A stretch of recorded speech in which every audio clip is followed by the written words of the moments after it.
Michel Foucault, que era un filósofo francés que hablaba mucho del tema de la sexualidad.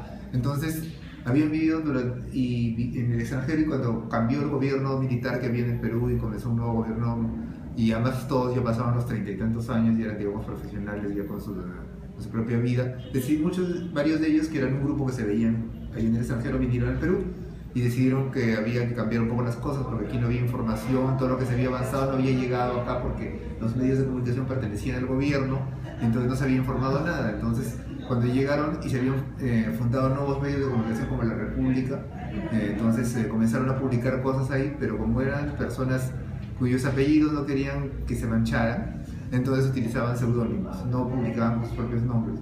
Entonces, pero una vez ellos estaban acudiendo a una discoteca de las primeras que había en Lima, que era el Perseo, que era en San Borja, y la policía nos intervino y hubo todo un problema, y a ellos les pareció terrible que eso siguiera pasando en Lima cuando en Estados Unidos eso había terminado en 1970. Entonces, sí, eso los decidió, digamos, hacer algo más que solamente escribir. Entonces decidieron invitar a la gente para que aprendiera a saber que tienen derechos, que por ser homosexuales no están enfermos y todo eso. Y formaron un grupo que le pusieron primero Movimiento Homosexual de Liberación, y luego le cambiaron a Movimiento Homosexual de Lima, pero hicieron un manifiesto que publicaron en el Diario de la República, que se considera el acta de nacimiento del MOL. Hubo un artículo grande en la República sobre la homosexualidad y terminaba con un manifiesto del MOL y la invitación a que la gente fuera, porque en esos tiempos se distribuían folletos en los teatros, como otro del grupo de los fundadores del MOL era una pareja de actores y que hacían obras, y también estaba otro autor conocido que siempre me olvido su nombre, que actuaba mucho y hacían obras de temática homosexual, según dicen en esos tiempos, las primeras obras, y ahí repartían ellos volantes para que vayan a las reuniones, que eran en la casa del presidente entonces del MOL, que era pues uno de esos actores, y que era cerca acá en República de Chile, y así empezó el MOL. O sea, comenzó con reuniones para, digamos, un poco quitarse el temor y comenzar a asistir, claro, porque el mismo tiempo la época era muy diferente a lo que es ahora, y entonces, y aparte de eso, siguieron publicando artículos en revistas para informar sobre el tema. Ese fue el inicio del MOL. Por ejemplo, ¿con qué fin surge el grupo entonces? Digamos que tenían en ese momento, en 1982, tenían la intención de informar al Perú, a la gente de Perú, sobre los avances en el conocimiento de la sexualidad, de la homosexualidad, decirles que ya no era considerada una enfermedad, y eso. Y por otro lado, a la gente misma aprender, diríamos, empoderarla, que esta palabra no se usaba en esos tiempos, empoderarla, y que no sienta vergüenza ni miedo por ser gay, que era lo que la mayoría de la gente sentía, y, digamos, fortalecer su autoestima y empezar la lucha por los derechos LGBT. De las personas, claro. Sí, que en los tiempos también poco usaba el término LGBT, existían los derechos gay. De hecho, era completamente diferente. Ajá. En todo caso, ¿qué aspiraciones, por ejemplo, tiene actualmente la organización? Bueno, hemos pasado por muchas cosas. Actualmente, digamos, nos centramos en la idea de luchar contra la discriminación por orientación sexual e identidad de género. Tenemos un marco amplio al hablar de orientación sexual e identidad de género, a pesar de que en el MOL es una organización básicamente de lesbianas y gays. Entonces, y eso, aparte de luchar contra la discriminación, denunciar actos de violación de los derechos de las personas LGBT, también proponemos normas y políticas para que, digamos, mejore la situación de las personas LGBT. También trabajamos con los mismos chicos y chicas para que, más que empoderarse, sobre todo los más jóvenes, muchos de ellos ya no tienen problema con aceptarse, sino es, digamos, para que se involucren en la lucha por sus derechos, sobre todo ahora que la cosa es más visible, es la cuestión de pedir. Además es ya no pedir solo no discriminación, sino derechos más amplios, el patrimonio igualitario, las leyes de identidad de género y todo eso. Entonces, eso es todo lo que hacemos ahora. Son en sí prácticamente lucha por los derechos. Es luchar por los derechos de las personas para que tengamos los mismos derechos que los demás. Claro, y la base de las marchas justamente también es eso, ¿verdad? Actualmente. Claro, actualmente lo que buscamos es igualdad, igualdad en todos los sentidos. Claro, la igualdad se expresa, lo que ha sido más visible es en la unión civil o el matrimonio, que es básicamente para lesbianas y gays, y en la ley de identidad de género para las personas trans. Claro. Por ejemplo, ¿usted cómo llegó al grupo? En realidad llegué porque un chico con el que estaba saliendo me dijo para venir acá, Y yo no tenía mayor interés en venir, la verdad. Sabía que existía porque algunos amigos de la universidad me habían contado. Entonces, pero el chico ese me dijo para venir y vinimos un día de los talleres que eran los días martes y me gustó. Y después dejé de salir con él, pero yo seguí viniendo. Claro. Y bueno, y me fui quedando y me pidieron que si los podía apoyar en los talleres. Después de unos meses me pidieron que los pudiera apoyar.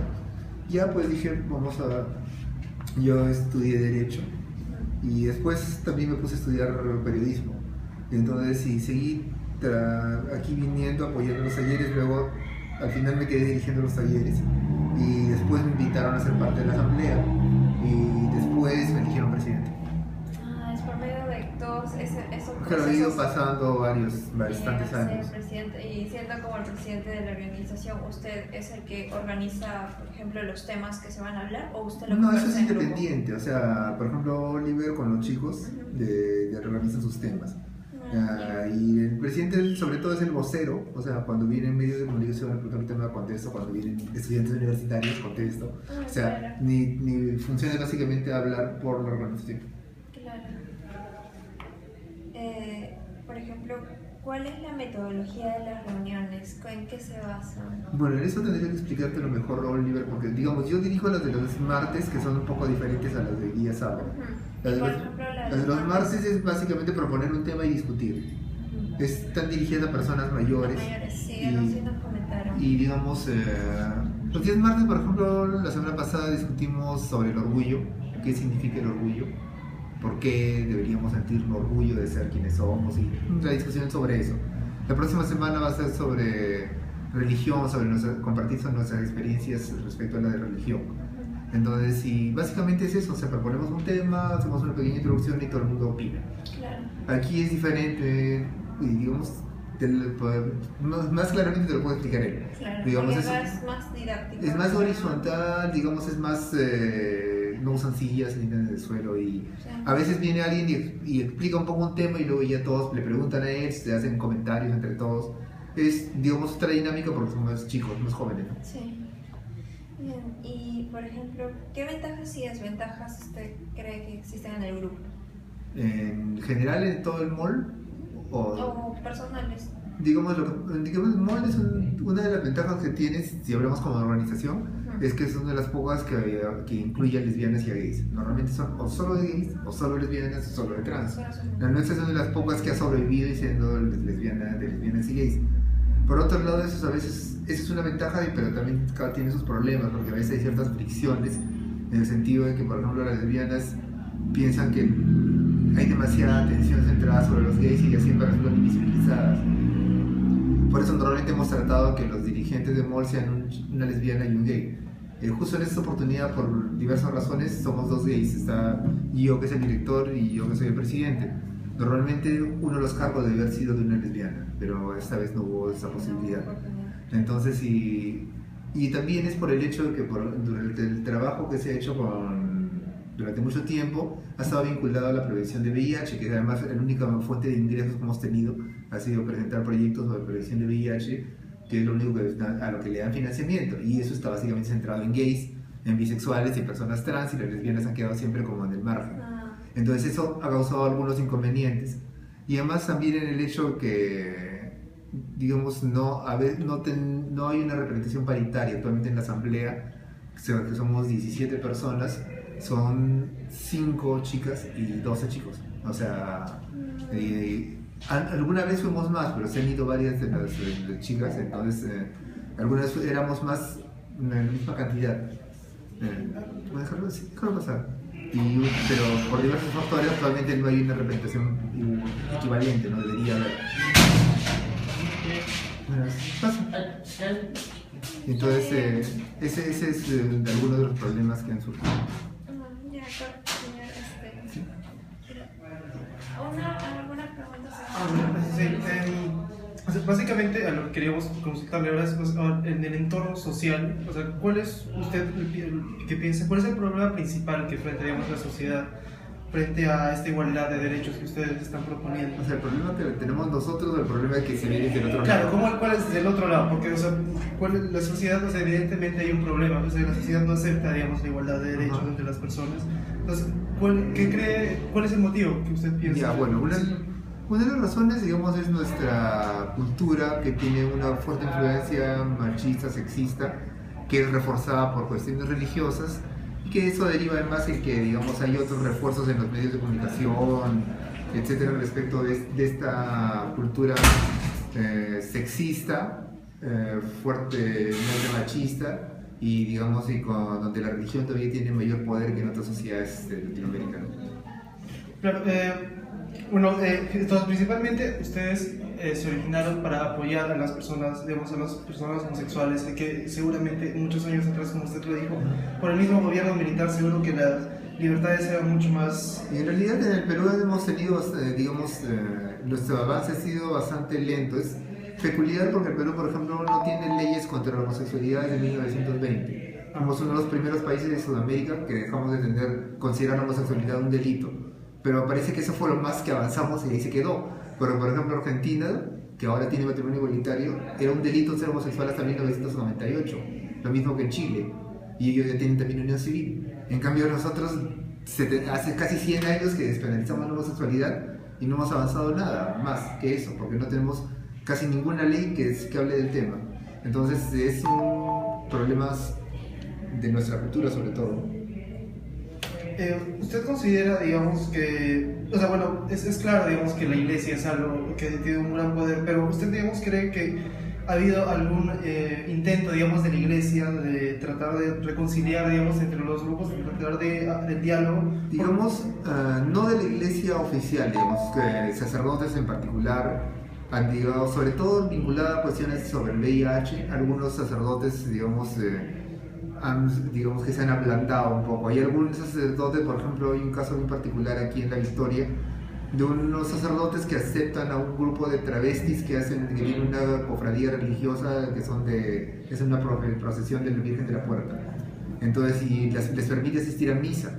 Otro, en una parroquia más allá, no les permitía entrar a la iglesia. Entonces sí, pero este sacerdote de otra parroquia sí les permite participar de una misa así travestidas, ¿no? Y hacen su procesión de la Virgen de la Puerta de travestis. O sea, pero digo, son casos aislados de sacerdotes en particular, pero la iglesia en sí misma no. Ok, y por el lado del Estado, usted comentó que solo recibía, digamos, ayuda para los proyectos destinados al VIH. Sí. En realidad es de cooperación internacional, pero digamos hemos trabajado en el Estado también en eso. Y digamos, este local también es parte de, o sea, la sociedad lo ha comprado, o sea, este local fue una donación de la cooperación de Noruega y de Holanda.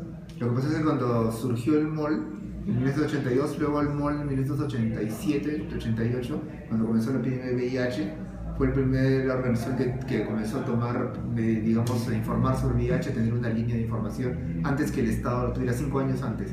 Entonces, durante ese tiempo, lo financiaba una organización de Noruega y otra organización de Holanda, gracias a que justamente los fundadores de MOL, uno de ellos trabajaba en una universidad en Noruega, entonces era profesor allá y consiguió el contacto y financiaban ellos, digamos, la línea, financiaban la información, todo eso.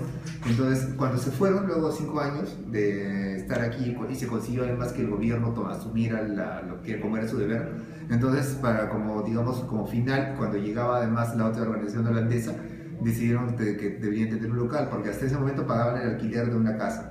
Entonces dije, y en vez de pagar ese alquiler, como quedaba un fondo, pues decidieron comprar un local, por lo menos eso es lo que me han dicho. En 1991 compraron el local y desde ahí están acá. Okay. Y bueno, cambiando un poco de tema, digamos, con respecto a... Bueno, hay muchas opiniones en contra, a favor, digamos, de la unión civil últimamente. Mucha gente, digamos, piensa que es darle un privilegio a las personas. Es una opinión bastante común, pero en realidad, si es que nosotros, o sea, analizamos, en realidad es algo más igualitario, como lo que usted estaba diciendo. O sea, no es como darle un derecho, o sea, darle un derecho extra, sino es darle un derecho que tienen todos los... Claro, es, digamos, igualar mis derechos frente a los de los demás. A los demás. Ajá. O sea, justamente eso, y como el Estado debería velar en realidad por todos, o sea, hay un problema, digamos, entre lo que el Estado debería hacer y lo que hace generalmente. Ustedes, digamos, han intentado tomar alguna otra medida, porque lo último ha sido unión civil, digamos, pero antes de eso, claro, ha habido mucho que... La primera vez que hicieron una propuesta legal fue en 1996, una ley de no discriminación que presentaron Javier Díaz Canseco y Susi Díaz en aquel tiempo que era congresista. Entonces, y según me dijeron, fue la primera propuesta de ley que llegó al Congreso y no avanzó mucho. En 1998 creo, 90, o sea, se han hecho como 7 propuestas de leyes contra la discriminación y lo que ha pasado en todas ellas es que las leyes han salido pero no incluían la orientación sexual, porque siempre en el Congreso han eliminado toda mención de orientación sexual o a género. O sea, ahí siempre ponen sexo, raza, religión, etcétera, etcétera, pero nunca quieren poner orientación sexual, ni género, ni identidad de género. Entonces, en el Perú tenemos un montón de leyes contra la discriminación que han ido agregando cosas, detalles, pero ninguna menciona la orientación sexual. La única ley que menciona la orientación sexual es la que creó el Código de Procedimientos Constitucionales. Y eso tiene una razón muy particular. Lo que pasó es que el Congreso no la hizo, se le encargó a un grupo de abogados notables de la Universidad Católica y ellos la presentaron así, como ellos decían, fueron los mejores abogados del Perú, entonces la aprobaron tal cual y no se dieron cuenta que decía orientación sexual. Una última pregunta, ¿cómo ve a futuro en verdad la existencia de los grupos homosexuales acá en Perú y sobre todo en Lima? ¿Cómo lo ve? Yo creo que tenemos un futuro prometedor, o sea, creo que vamos a avanzar más en los próximos 10 años de lo que hemos avanzado en los últimos 30, y porque las cosas se van haciendo más fáciles, porque cada vez, digamos, los países están menos aislados con respecto a los demás. Entonces ahora, con el gran flujo de información a través del internet y las redes sociales, es bien difícil que una persona no esté en contacto con lo que significa el tema de los derechos gay. Se ve en la televisión, se ve en las películas, muchas personas se identifican con el sufrimiento, con la felicidad de parejas gay, y muchos, además, gracias a que muchos ahora salen del closet sin muchos problemas, sobre todo los más jóvenes, tienen amigos gays, conocen a gente de su universidad en el trabajo que son gays, que son lesbianas. Entonces eso facilita el hecho, digamos, de realmente verlos como personas iguales. Normalmente en otras generaciones los gays y las lesbianas éramos poco menos que monstruos a los que no querían ver o a los que no querían conocer. Entonces, sí, por eso es que tienen tantos prejuicios y tantas desinformación a veces o mala información respecto de lo que realmente somos como cualquier persona que estamos en todas partes. Entonces, dadas las circunstancias actuales, creemos que va a ser mucho más rápido lo que podamos avanzar en el futuro cercano.